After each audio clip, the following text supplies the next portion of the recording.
Ayo boom Mzansi. Welcome to Home Affairs mtanami. It's your boy King Ginger Cream de la Cream. Tona se King Indlovu bafethu. You know when I'm here we are talking about nothing but relationship. I'm just urging you guys ukuthi hey break up hlukanani ungathandani nomuntu ongamthandi and seku December manje ngicela ukuthi nihlukane fast khona songena ku December si free.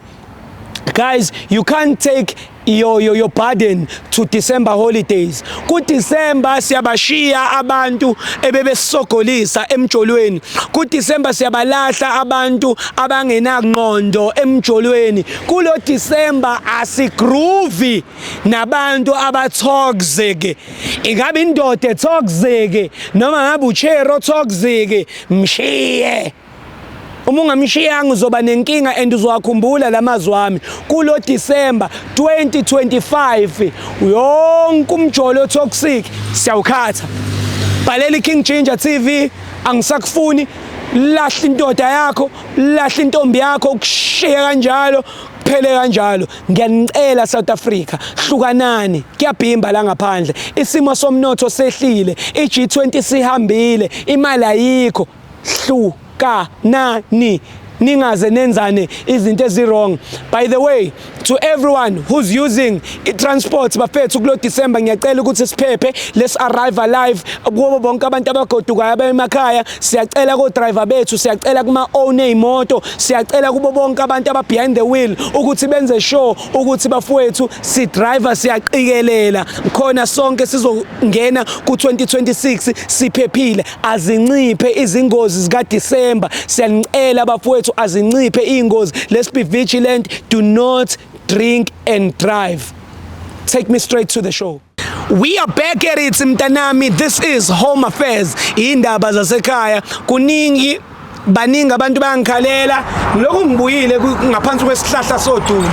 Ngaphansi kwesihlahla sodumo okwazi ukuthi masula usuka amaqeda inkani usuka mphela ndaba ila kumele nje iqedane khona. Ithi ngidonsa my brother angitshela ukuthi kwenzakalani ku relationship yakhe. But wami ngicela uze ngapha. Naso ke baba mungahlala unjani mfethu? Kuthinja mnandi wena? Thokozile mfethu, thokozile. Impilo mfethu ihamba kanjani? Umjolo ukwenzani? Ayi impilo mfethu ayihamba kahle kodwa hayi not recently in the past 6 months uyabona mfethu. Into enzakalayo kahle kahle baba ngibhalele lana kulentuzana angisamfuni ukuthi ngunomuntu onhluphayo uyabona. So ngimithe ugele wami umuntu wami kahle kahle ngathi bekumuntu wami umbali usually known as Kimbali uyabona. Shapo mina ame barista nje yami uyabona. Okay. Barista makufi. Oh shit. Oh so mama userve coffee ubizwa ngebarista. Yeah. Oh awuyona ibarman barista. Yeah, you become a barista. Yes, barista. Shapo ngiseRivonia ngispanele Rivonia yabona Seattle Coffee Company Shapo.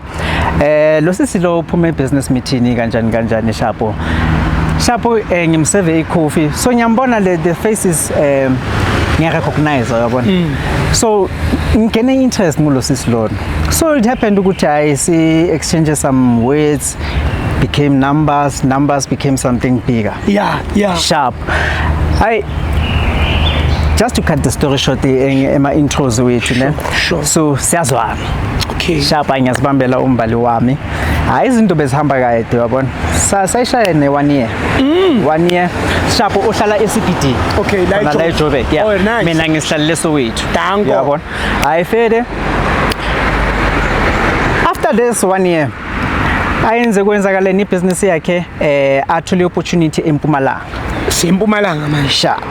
Maku eMpumalanga nayi indaba ke ibusiness partner yakhe la outlet babiza ukuthi uNtokozo onjani. Imagine this Ntokozo guy drives a Benz, you know.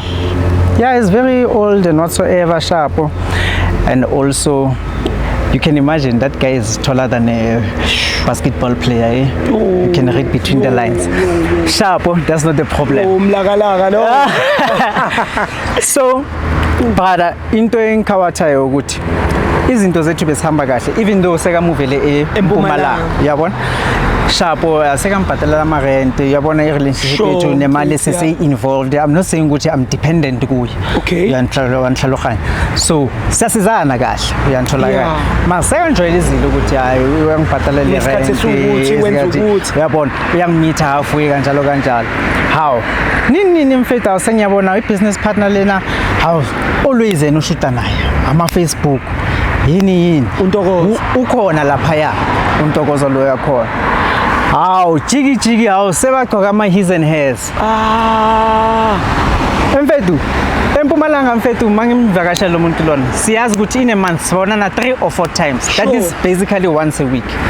Uyabona? Yeah. Bangamind bayayisenda imali vele ngiye ngalaphaya nami manginemali vele ngibone masifuna ukubonana siyabonana. Hawu jiki mfethu yena uzokutshela umbali ukuthi sizwane 2 years. Mina for mina is 1 year 6 months. This year besikhala blind. Uyabona? Yeah. So sesibonana once after a while. So ngoJune my birthday yami ngithi ngihambe ngala angibize vele hayi. Awunongishapele ne setup egrand. Hayi sayenze ipati angenzele ipati emnandi hayi sharp. uye wenza kahle uye mani spend. Sure. Brother, we never had a problem ngefoni nalo mntwana lo. Uyabona? Masihlele mfethu ngiyakhona ukubamba ifoni yakhe not ukuthi ngifuna ukubona.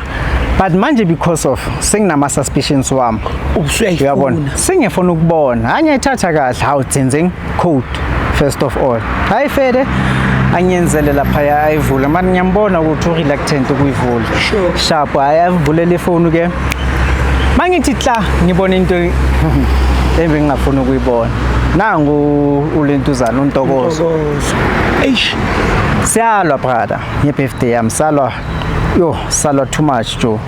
Then the following day ngiyapaka impahla zami ngiyabuya eJozi uyabona. So the 6 months lebe iseleke lokuthi it was a mess. So wena bhuti wami uye wazama kodwa ukhuluma nayo sisi Khimbali Mbali. Obviously. Ukuthi ke manje ke from here way to niyaqhubeka onenza kanjani? Brother lesi silo khona ukukhuluma Joe plus umswati ne uzokhuluma ukhona ukushaya excuse enye umbelieve right on the spot only to find out ukuthi repeats the very same mistake. You understand? I know ukuthi mfethu if ever sesibonana once a month yadla ayidli papa and so goes to on her side. Nango uNtokozo yakhona le ila situation ini mina obvious bayasishaya mfethu angayiphika 99 but I know I can feel it bayasishaya ayikho enye so ngiyabona ukuthi because of njengoba mfethu wena umfishane ngoba uNtokozo emude so manje uma ungena lapha na eGoli uzizwa kanjani manje brother angisabi competition I was not even intimidated uyabona vele wa understand ukuthi ayisekufika no I didn't understand that. Okay. I couldn't understand that. Okay.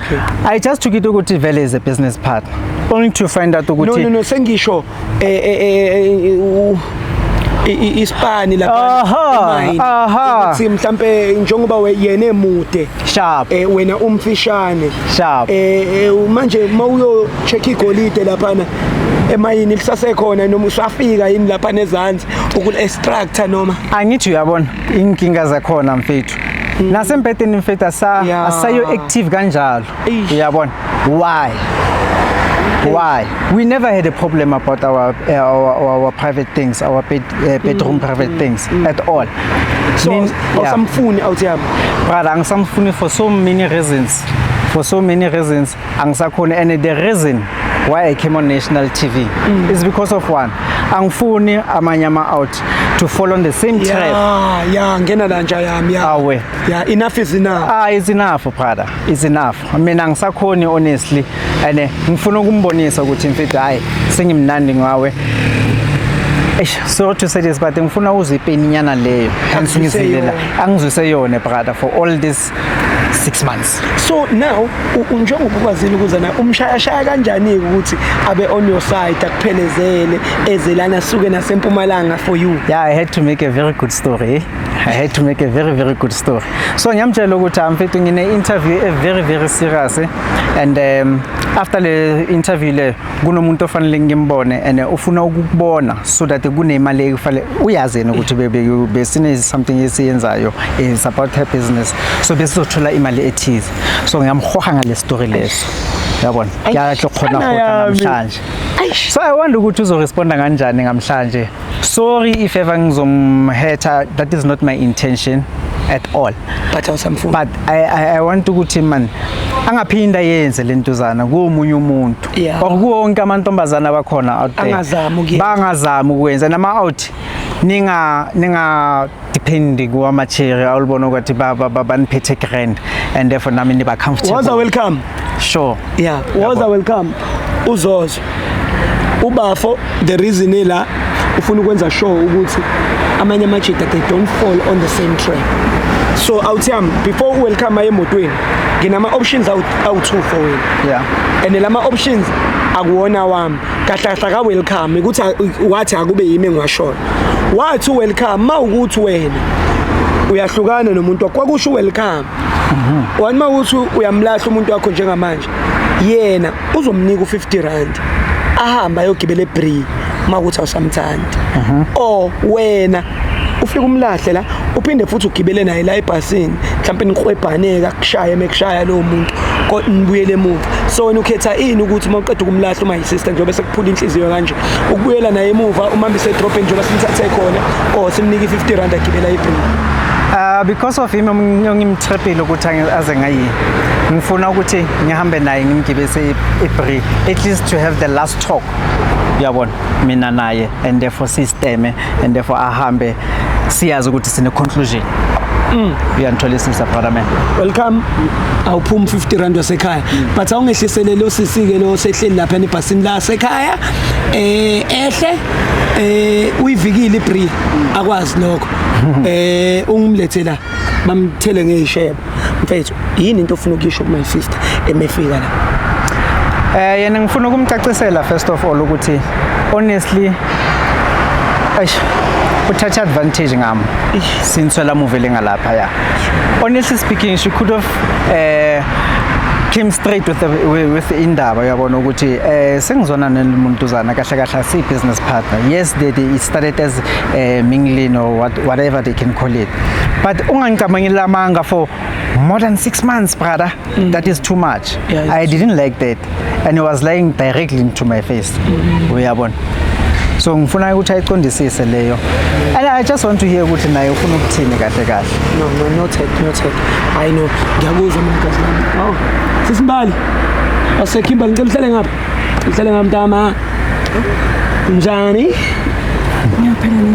ngiyaphila siyabonga sisiwami ukuthi masicela ukuthi uze ngapha uze nawe sisiwami wena nobhuti ni hayi ngiyamati nje niyathandana umuntu wakho siyathandana. Okay, it just that wena sesimbali naye usesichazele into eziningi ezinhle ngawe the way omphethe kahle ngakhona omnakekela ngakhona another way omnika support ayifunayo ngakhona wena ungathi yini oyithandayo ngayo? No ngiyamthanda kakhulu uhumble ulungele uyahlonipha someone chilo nice khona siyakhona ukuxoxa imvesive and understanding independent and man nama problems niyakwazi ukwalungisa together siyakhona kwalungisa together. So ama plans akho kusukela manje kuyaphambili ngale relationship iziphi izinto because yena usitshelile ukuthi ama plans akhe abig ufunana nokwenza izinto usazoxoxa lokho but wena what are your plans mhlawumbe going forward ngale relationship because umfowethu uyakuthanda? Yeah, benginawo ema-plans lamahle ngaye because vele kuningi ngisho ukuthi he's friendly ngiyakhona ukukhuluma naye ngixoxe nje ngixoxa naye isikhathi lesiningi but the problem I don't know ukuthi why ngilana. Okay, ithi ngitshele ke why la mfethu ngitshele ukuthi why Kimberly tshele konke lokho ngitshele khona ungalokhu ummemeza lo muntu uze naye tshele. Kimberly umuntu wami okay my past ngizise la because of le show le ishow ebabiza ukuthi angisakufuni. Yeah. Yo uyazi ukuthi i-problem is because of wena noNtokozo, your so-called business partner, lo weapons lo. So cold. Angithandi into ngiyenze yona for the past 6 months since move eMpumalanga nalo muntu lo. Awumuvanga naye, I understand, besibonana kahle mawubuye mawuye eMpumalanga besibonana 3 to 4 times per month. Manje sesibonana once, mostly ushuta naye naye uNtokozo lo wakho lona. And sengigqoka ama his and hers mani ema gathering athize ngitshela ukuthi ama business watwata ngama his and hers ufuna ukuthi ngicabangile Ngitshela and you're a smooth talker. I know ukuthi you're a smooth talker. Ukhona ukunishashaya nami ngiki accept ungishashaya ngi accept but nami mfethu nginenhliziyo ngiyawuza ubuhlungu. You understand?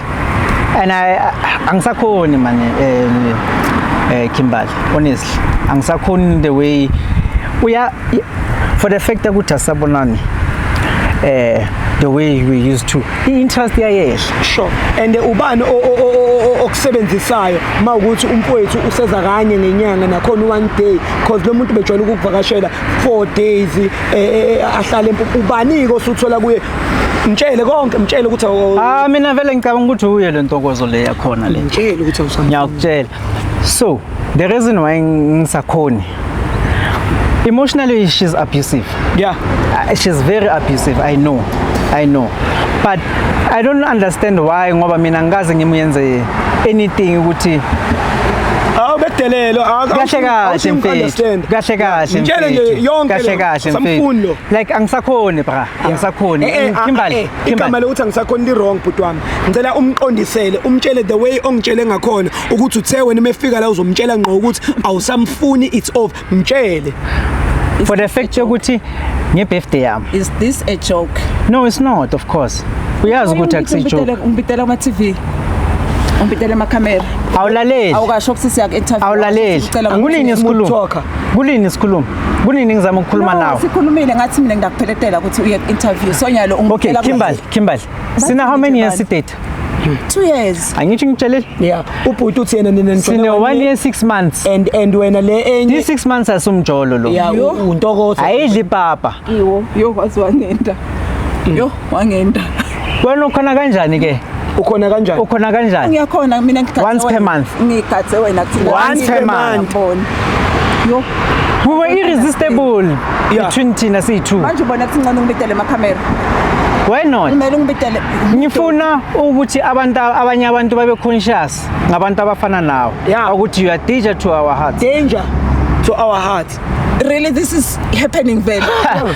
And wena sister enye into umfowethu akhala ngayo awusamsupport jawe bumsupporta ngakhona irent kwenzakaleni irent no ngifakele imali after this 6 months ubusy ufaka ama 5 clipper awusafaka i.5 so faka i5 clipper lokusala ngiyayifaka iyapi enye kuNtokozo irent iyayehla ayisayaphelelanga imali yakhona ukubonana kwethu kwayehla akusaphelelanga wena if ever wena if ever you're in my shoes uza ungalo yabona ngikutshela ukuthi uabusive lo muntu lona angithi akakwazi ukukutshela mina ibabile endlini because wena uyakwata sisho kona kuthi yabona uabusive lo muntu lona why angilethela utheke imicela ngipheletele uya interview no nyalo akasakuthanzi akasakuva ngekhaya sihamba sakudate nyalo interview la ngilethe khona lapha setihlahla interview leni Aku-interview ungamthinta uthi aku-interview yakhumbula yazi ngebirthday ayenza lezi ngebirthday yami le fight yenu yokuthi wa-check ifoni yakho ngebirthday yakhe naqabana yona bekafuna ukulwa kanje should I retaliate kwenzakalani why ukhuluma into leti kanjeni why ukhuluma into leti why ungibidele tonke leti into ngiyenza sure ukuthi no other man should be trapped in this kind of situation yabo ngitshele mfethu so sometimes sister I love the time that you had ne but I think it's about time I know ukuthi akukhona ukuntshela 99 sister I know ukuthi akukhona ukuntshela 99 and I know ukuthi violent vele but angisakhoni ucishe wangikhawatha eMpumalanga ngazigibelela ibhasi ngi1 eMpumalanga from eMpumalanga ngaza ngapha ngakuniketa imali Mina ngi-enough ngayo. I enjoyed the little that we have. I enjoyed the time that we had. Ungibidele emakhamera. Because of young avoid amos. Funa ukuzwisa. Manje ngifuna abantu babone ukuthi unjani. Angithi uyabona ukuthi uwaziveza manje. Angithi nambona bafethu. Ngifuna babone abantu ukuthi unjani. Masikhuluma wena. When you want. Ma wena ufuna. Pheka manje. Akasakufuni lokho la. Khona manje ufuna ukwenzani? Khuluma wangitshela nje ukuthi tonke letimvo lethu because besikhuluma nje sikahle konke. Why ungibide namhlanje? Ubani ongamlalela omunye mina umabhekile? Ucela nini nyalo for the past 6 months ngiyakutshela ukuthi Okay, Kimberly. Masenze izinto simple. Whoa. Masenze izinto simple, darling. Sifake iqathuleni zami. Wena bozenzani? Okay, mina yimina wena vice versa. Sharp. Yeah. So, cabanga mina. I don't really Cabanga senyamuva mina. Ngiya somewhere. Ngiya somewhere. Akasakuthanda. Okumele ukwazi akasakuthanda. Akasakufuni mtshela. Into empoqa ukuthi akakhona ukukhuluma. Yiye language yakhe le. So manje basangithanza kangitshela ngani sisobabili wayangibikela. Okay, ithi akutshele nini nobabili mtshele. Ukuthini? Awusamfuni. Angisamfuni and ngifuna ukwenza one thing clear. Bafethu masenza ama case epolice station basithathe serious for ama abuse kanje. Yeah. Ngeke sikhone. Yeah. Singahlekwa. Yeah. Ningasabi mawuthi mani abusiwa e relationship ini. Yeah. Lo muntu lo emotional abusive. Physically lapho nalapho but still abusive nonetheless. And danger in your heart. Obviously. Yeah. Otherwise benye ngimize la. Manje bengifuna ukuexpose scheme. Yeah. And they will take us. Is this you? Yeah, it's him. Kahle. Now is this you? 5 clip angithi ukuthi uyinciphisile imali. Into akhala ngayo kuba unciphisanga wena imali. Manje nawe ngalento yakho Ngala matekla wagcokile uthengelwe nginji. Comfortable ne? Sethengelana mos. It's not like mina ngidependa ku. Yes, you do earn more than me. Yes, you do have your businesses. Sharp. But uyazi ukuthi siyasizana. Yeah. You know that. Yeah. Manje naso ngiletha la kuma national TV. So ufuna ukusiveza vele ukuthi umuntu kunjani. Yeah. And awuthi manje tshela mina ke usazoqhubeka uhambe nalo ebhasini noma semnike le 50 rand cause uyalwa. I think that is the best option. Sister, sokunika 50 rand njengamanje uzogibela itaxi. Angangishabaleza mos la eCBD la. And then angangishaza. Yeah. Uzoyibona ukuthi eMpumalanga ufika kanjani. Now I think siqedala. Oh, by the way bonile ukuthi ngiblokile kuseni ne. Maqeda ufika la. Blockela kona lokho. Surprise. Yeah. Sister, ama-taxi uzowathola ngapha uhambe naleli bhasi uyaqomba uyanyuka yale phezulu fika umisona before hamba Kimberly ngisafuna ukukhuluma nawe ayafana ke ya usamfuni ne ayafana iphelelelana welcome umbonise ama-taxi le phezulu sangame bantfu ya abantu uyak-expose dala phansi nenja yami uyayibona maribhala into engikhuluma ngayo fanele plus uyambona ukuthi lo muntu lo unesandla mfethu ngamo emotional uya-abusana mfethu. This is some shit I couldn't stand for mfethu. Sorry. Yeah, Mpana, you've been through real shit. Of course, brother man. But hey khona ubambile la. Ya yena uyisiniya.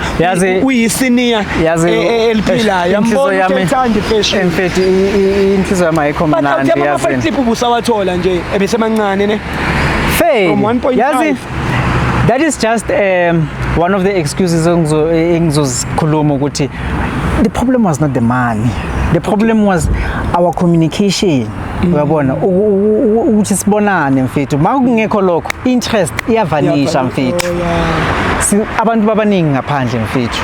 Mangingakuboni for 2 months yonke sapisa cheta nje namachetwa akhona last ama 30 minutes. Interest iyahamba mfethu. Lo muntu osifazana uyashelwa every day. Uyabona. Obvious uzoba nomuntu ngalapha ya. But have the guard ukuthi ungitshele ukuthi mfethu nginomuntu angisana interest kanjalo. I will understand. It's not like ngidepende ku. Awuthi ukhulumile mfethu ngiyakuzwa and I wish you all the best ngathi ungayithola enye intombi ezokwazi ukunderstanda ikuthande and ik-appreciate the way ungakhona. Unfortunately mhlambe le uzoyithola elandelayo yona ngeke ikwazi ukukupha imali kodwa izokwazi ukukupha uthando. Ngizocela welcome. Ngicela ubungifakele out yami ebhasini sokuthatha sikubuyisele kahle out yami izinto zakho izoqonda mfethu yaya ungadini. Ngiyabonga for isikhathi sakho wena brother Ginger mfethu. I think ishow yangamhlanje izongisiza izosiza abanye abagobishayo ukuthi bakhona ukwenza uzama ukuhila. No problem brother. No problem. Welcome mthathu mfowethu. Okay. Mfake ebhasini mfethu somambisa. Tanko. Showcase. It's King Ginger Cream de la Cream and this is Angisakufuni. It's bad emjolweni. I-out yami iqedwe ukuzolahla iblessi. Ngoba umuntu osifazana iblessi ayalibona leli blessi laseMpumalanga shuthe yambona my sister ngathi laba badayisa lama products insipho o liquid soap o jiki yambona ukuthi ngathi inkampani yakhe yileyo baba nje phela labo sisa badayisa abakulomphando wamajiki yabo la majiki lawa akalwayo Chris big up to my sister kodwa inkinga bed up for my sister usiyamncisha umfowethu imali and uyabona ukuthi umfowethu uzolahla my sister ngoba akasamniki imali yilokho nje kuphela okunye nokunye ona nokushawa ke because uyambona ukuthi ngathi bayambhaxa but I'm happy for him uphumile kulolu gibe. It's King Ginger Cream de la Cream. I'm not alone, I'm with my brothers. Welcome is here next to me, Chris behind the camera. Thank you so much to Eric to make sure that these trips are very safe. Sentanda bafethu arrive alive asiphile kulo December asibonene ngonyaka ozayo. Take me to it.